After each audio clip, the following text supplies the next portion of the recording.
And it's a fairly fundamental problem, but it's been ongoing for years, as I think that we can all admit that there's historically biased measures of what matters. And if you look back all the way to Münsterberg in 1912, he said that the things that we need to focus on are jobs, people, and performance.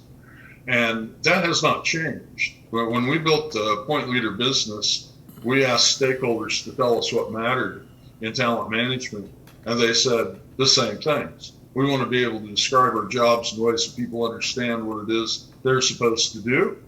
We want to be able to select people fairly and validly that can do those jobs, have high potential for that. And we want to be able to direct their job performance. That's the same thing Münsterberg told us over 100 years ago. And so it's a fairly simple equation.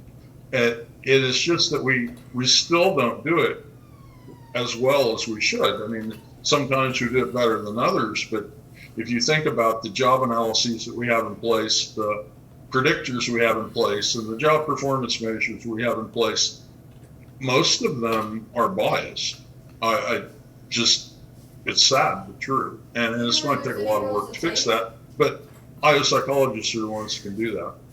And we have disregard for diversity at critical points in our predictive models. And some of this is because there is not a diversity of stakeholders in an organization that makes it easier rather than more difficult for us to address some of these issues.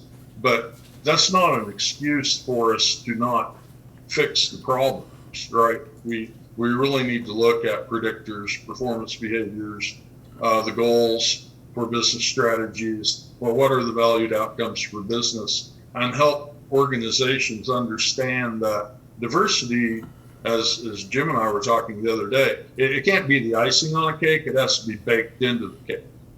It cannot just be addressed at the top level by hiring a diversity officer and saying, okay, we've addressed diversity now. That's not where the problems lie. The problems lie throughout the organization in the models and measures and metrics that we use.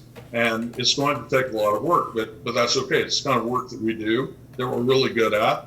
And we're here today to talk a little bit about some of the things that we've learned and found.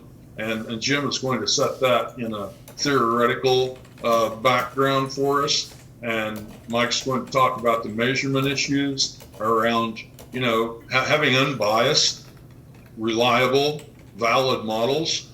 It requires good psychometrics, good predictive modeling. And then I'm going to show you some examples of what we've done over the past 12 years with the work we've done at Point Leader.